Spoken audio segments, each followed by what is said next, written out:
Welcome back to JBL News. Here with my next guest, Mr. Robert Dallek, a true friend of William Thomson, one of the greatest physicists of our times. So, Mr. Dallek, how did it feel to grow up and know Mr. Thomson? It was wonderful. He was a wonderful man. Hear that, everybody? A wonderful man. So, tell me about him. When was Mr. Thomson born? He was born on June 26, 1824, in Belfast, Ireland. Belfast, Ireland. What a great town to grow up in. So, Mr. Dallek, since you grew up with him, you knew that Mr. Thomson was a very nice, charming young boy. But did he have any tragedies in his life? He did. His mother died while he was only 6 years old. 6 years old and losing a mother. What a shame. So, without a mother in his life, how was his father to him? His father was a math professor at Glasgow University. Wow, a math professor at Glasgow University. He must have been one very smart man. So, if he was very smart, did any of his genes rub off on William? They certainly must have. He attended Glasgow University at the age of 10. Only 10 years old and going to college? Most kids do not get to college until they are 18 years old. Well, after he went to college at age 10, did he do any studies later?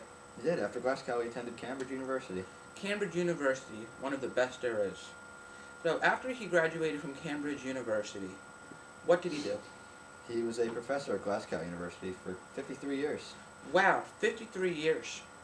Well, during his time at Glasgow being a professor, did he discover anything noticeable? Certainly. He produced the first theory of a physical atom. Wow, and what did this atom look like, Mr. Dallek? Well, quite similar to this, actually. Wow, a very nice drawing. Truly. So, the atom itself? Well, tell me about that. The atom itself, according to him, was positively charged. Oh, very nice. But was there anything negative to balance it out? Truly, there was negative charged objects inside the atom equal to the charge.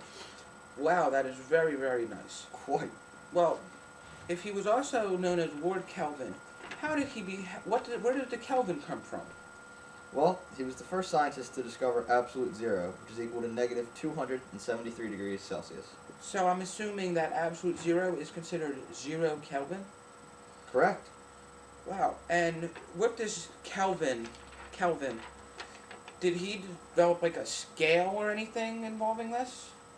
He devised a temperature scale that would give a measurement of temperature that was independent to the physical properties of any specific substance. Wow, that is very nice. He became a Lord Kelvin, but to be Lord, I'm assuming you have to be knighted. Was he knighted by anybody? He was knighted by Queen Victoria in 1866. Wow, Queen Victoria in 1866, the Queen of England. Well, since he was in the Queen of England, since he was knighted by the Queen of England, did he have anything to do with England and their physics studies? He did, actually. He created the very first physics lab in Britain.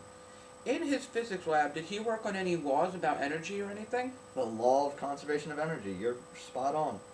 Wow, the law of conservation of energy. One of the laws we are still trying to determine now. Very good. Well, did he also have anything about electricity or heat or anything as he developed Kelvin? Spot on again. He discovered the Thomson effect on thermoelectricity. Wow, the Thomson effect on thermoelectricity? Very, very exciting.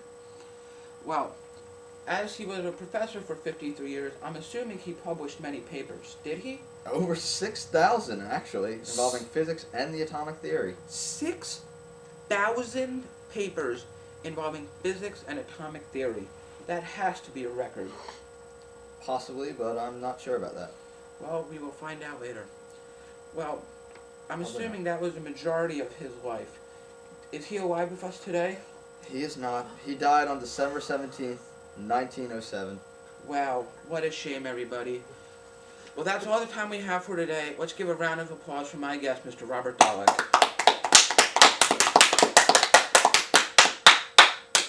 Thank you, and thanks for joining me on JBL News.